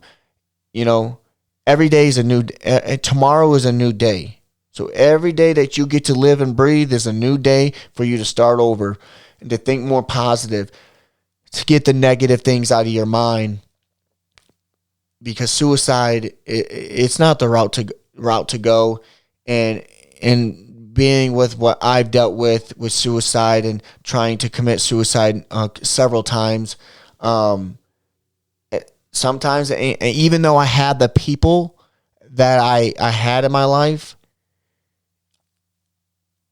I could still reach out to them if I wanted to. But in my mind, I didn't feel like my life was going the way I wanted my life to go. And I wasn't happy with the way that my life was going. So I felt the only way to deal with it is to take myself out. But at the same time, I have three dogs, and I look back and I'm like, where would those two dogs? Where would at the time I only had 2 dogs at the time. Now I have 3, because I rescue my dogs all the time. But one of them I've had since 2011, and the very first, actually, I'm gonna just be real quick with this. The very first time that I tried to commit suicide, I was in the car with my dog, and his name is Vividus. Stands for full of life. But I rescued him back in Michigan in 2011. He was they were actually going to put him down because nobody wanted him. He was a big black dog. He's a Labrador Retriever mix, a year and 2 months old. They were going to get rid of him because nobody wanted him, being 86 pounds and everything like that. But I was in Colorado Springs, and I was in my car, and I was just going through so much. I just couldn't handle it. And I took my gun and I put it towards my head, and my dog Vividus looks at me and he licks my face. And he tries to and I see him try. He's nudging the gun away from my head, and that's when I broke down in tears, because I'm like, this dog just realized what I was about to do. And then that's when I called my team leader when I was in the military. I still am, but at the time, and I called my team leader and I says, I just need some help. And then, but in reality, if it wasn't for my dog giving me, or if I didn't have him in the car, and he gives me that lick on the face and nudges my gun away from my head, who knows if I would have been here today or not. And that was that was the first time. And it was a couple other times that I've done it too, but now I realized like there's a lot more to live, and life can be hard. And definitely if your past has become a struggle for it, your life can be tough, but you have to be strong enough to be able to overcome it. There are going to be, no matter where you are, it doesn't matter how old you are, there's always going to be obstacles that are going to get in your way. You have to figure a way to get through, over, or around those obstacles. And if you can't do that, then it's going to be hard for you. And that's, you need to seek help. But if you can do that, you're just making yourself a stronger individual. Because nobody should suffer alone. If you need help, get the help. Seek help. And I know in the beginning of the segment, I did say that I'm not big into counselors and things like that, but that's my opinion on that. But if it works for you, go seek it. Or if you have that friend that you can talk to, go speak to them. And I'm just going to leave it at that. Like, don't let your past dictate your future. Because every day is a new day to have a better day. And what you do today, because what happened in the past is the past. What you do today will change tomorrow, and what you do tomorrow will change your future. And if you're thinking about committing suicide, do seek help. Even though you got to be a strong person and seek the help. And everybody else who's listening and things like that, you also should be a person that texts your friend if you haven't spoke to them, or a family member, and ask them how are they doing. Just ask them. It's a simple text. It takes 2 seconds to do. It's too easy. Or even to call them for a minute and ask them how they're doing. It's too easy. No, thank you for that. Joe Stump, my friend, bringing up some great solid points. Transparency. We've got mothers, fathers, people tuning in, single moms. I know quite a few of my friends that are single parents are listening today. We are talking about predatory behavior. Joe brought up some great points. Even the victim can become his or her own predator. I'm going to go ahead and we're going to close out. I'm going to just do a recap here. Joe's going to fill in any closing thoughts, social media. But once again, where we are at is creating dependency. Not only does the perpetrator do this, but also the victim will do this to create dependency.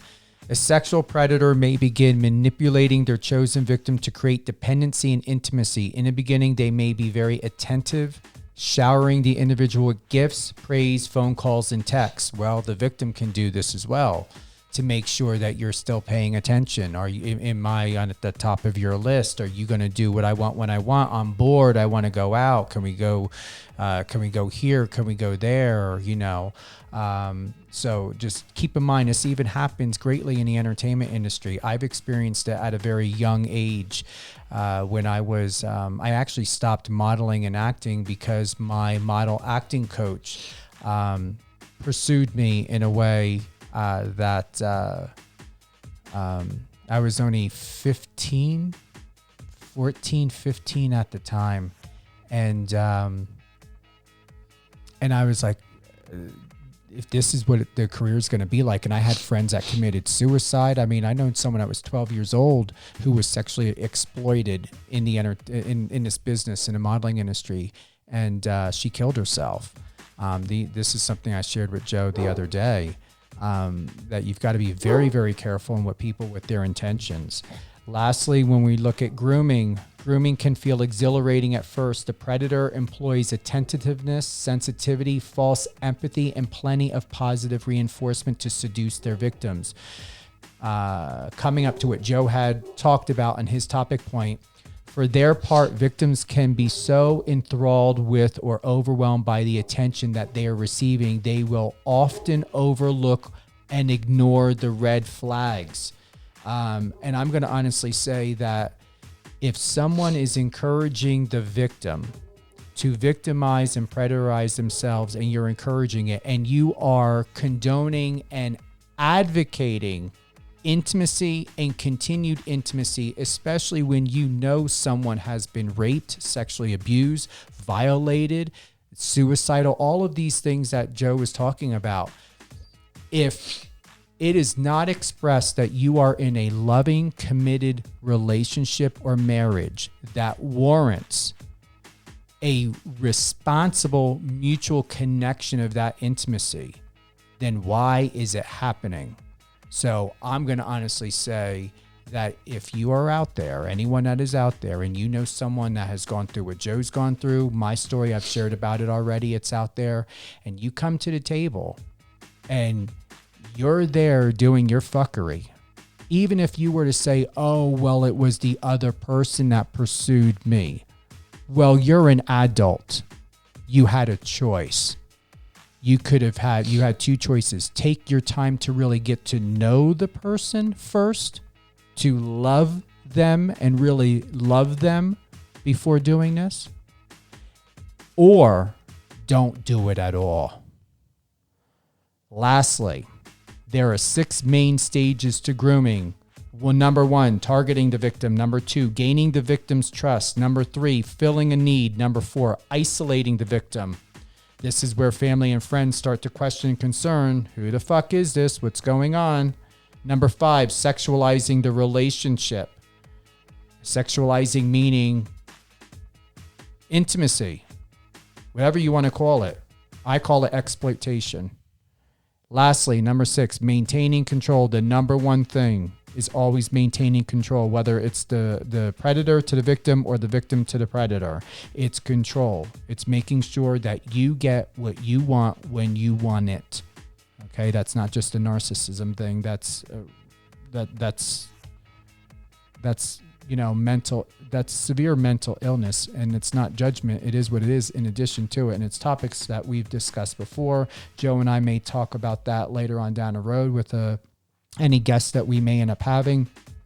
Next weekend, I want to thank everyone for tuning in live on air with Stephen Cuoco on Power 98.5 with my brand new co-host, and I hope he's with us here as often as possible. Joe does work a lot. He is with the military. So as you guys know, a lot of times my interviews are during the day, but we will either get him here at night when we have someone, definitely the weekend. But Joe is made for radio. And we definitely want him back on here more. And I've been getting some really good feedback by people online. So before Joe goes into sharing about his social media, where you can find him, everything awesome and fantastic that makes Joe of why he's my good friend for now a year and a half going in. Plus, I think that we've covered really everything. This will air tomorrow, Monday and Tuesday, 11 a.m. and 6 p.m. Once again, 11 a.m. and 6 p.m. Monday and Tuesday, this episode is going to air. Joe, close us out. Tell us your final thoughts and where everyone can find you moving forward. One thing real quick I just wanted to bring up too is like everybody remember the show What Would You Do? Yeah. Just think about if someone's trying to commit suicide, what would you do? Or what would you want them to do? Same thing if you see a child and stuff. What we need to realize as adults, we are all victim advocates. And we can be. So when you see something, you say something. Mm-hmm. Don't let that child keep being abused. Or the same thing, don't let that woman be abused. Or the man be abused. It doesn't matter. I mean, men can be abused too. Say something. Open up. It's not... You might feel like you're weak, but be that strong person, and that person might say something or step up between your face or something like that, but who cares? You were strong enough to say something. But anyways, So if you guys want to follow me, you can follow me on my Instagram at FitJoeCo, FitJoeCo. Also, on my Snapchat, I'm also under FitJoeCo. And so those are the social medias that I'd be willing to give out. But if you guys want to follow me, it's under FitJoeCo. Thank you for hearing me out and about the foster care system and hearing my story. But again, I could tell you all, I could write a book about my past, but writing a book is not for me and it's not made for me. So my whole goal is to tell you people my past and to have other people to open up about their past and to speak up about it so they can stop living in the horror that they dealt with their whole entire life and to become ready to be independent about their story and to become more independent in their lives so they can no longer deal with that situation and stuff. So thank you everyone for tuning in, and I hope everybody has themselves a wonderful night and a great rest of the week. I love that closeout. And excellent closeout, Joe. And if you would like to know more, you can go to StephenQuoco.com, www.StephenQuoco, StephenQuoco.com. Joe is under my top talent. We've got some great photos there. I had the opportunity to take. Great bio. If you want to book Joe, want to have him for anything, for speaking engagement, whatever it may be, you can go ahead and fill out the contact form. It will come directly over to me and or my assistant. The information is vetted. Joe knows that I take things very seriously. Like I said, I don't regret going into acting and modeling when I was a kid, but after several situations, from in a business, I decided to be a legal advocate and get into public relations and to practice a bit of law when it comes to copyright and intellectual property. So with that being said, Joe's going to be on more often when he can. We have the opportunity next weekend, Second Chance, rapper, music artist. He was supposed to be on this weekend, but he's touring right now, doing a little mini tour. And his managers is going to work to see what we can do to get him on this coming Saturday. We're going to do a live music drop, 1 or 2 live music drops of Second Chance. What? Oh, you can also find me on TikTok. Joko too. You can also. And if you find him, don't create a fucking fake profile, please. Yes. All right. I get tons of that. Yeah. So Fit Joko. On all my social media. On all the social media. TikTok, Instagram, and Snapchat is all Fit Joe Go. Okay, excellent. How do you feel, Joe? Did you like this? Your first time co-hosting? How did it? It was pretty good. It was pretty good. I think I did pretty well. You did. I'm impressed. I'm proud of you. You're made for this.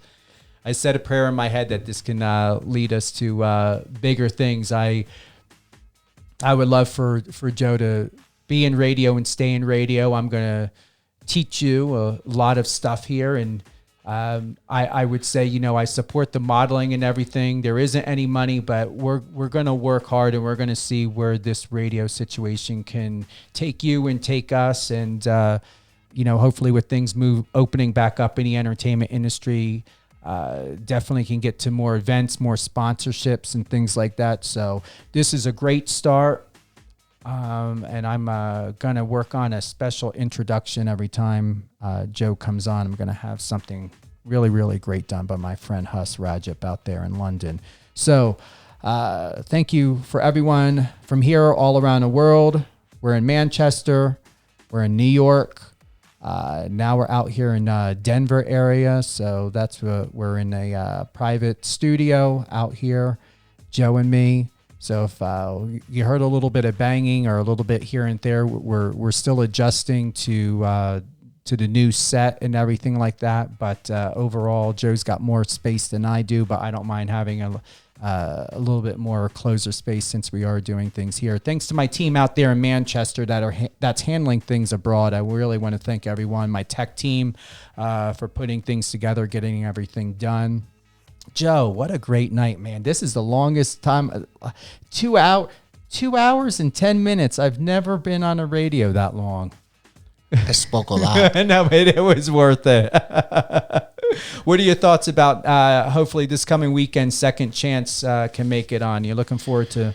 I am looking forward because I follow Second Chance and for a while, and I just like his music and what he stands for, because he's all about America, and I like how his music and he can play R&B, rap, and country music, and it's all different things. So he's pretty talented in all those different genres, and so yeah, I'm really looking forward to be able to talk to him and get to know him as a person. And and if you guys follow me, I do a lot of shout outs for a lot of people all the time, just because I'm always trying to get, I always want to see other people to become just as successful, and I'm always using my platform and the amount of followers that I have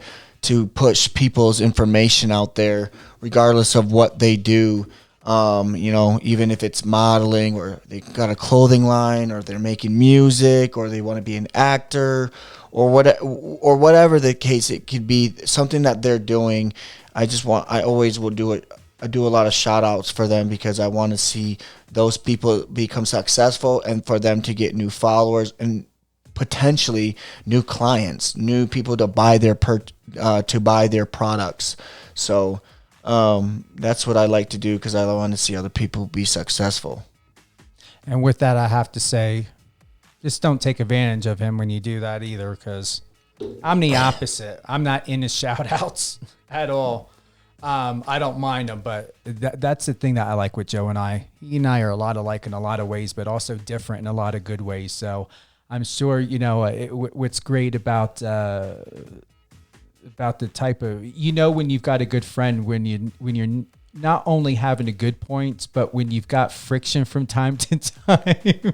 And I know I can be a handful, but I give Joe a lot of credit, because sometimes I wonder what goes in his head when he deals with me, because you get so used to being yourself.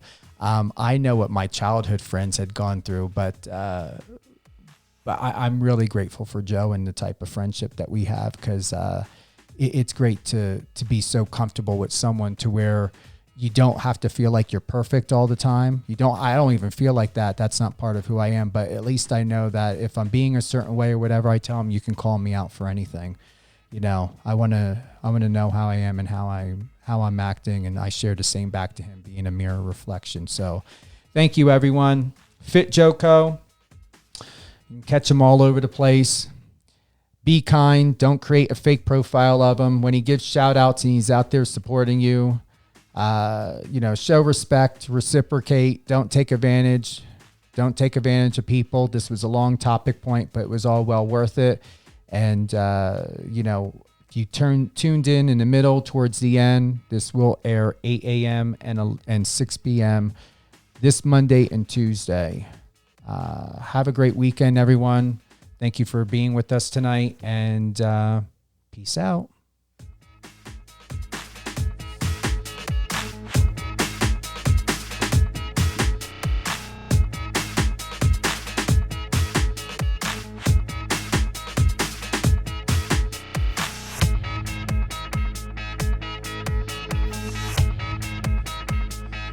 Okay, when you...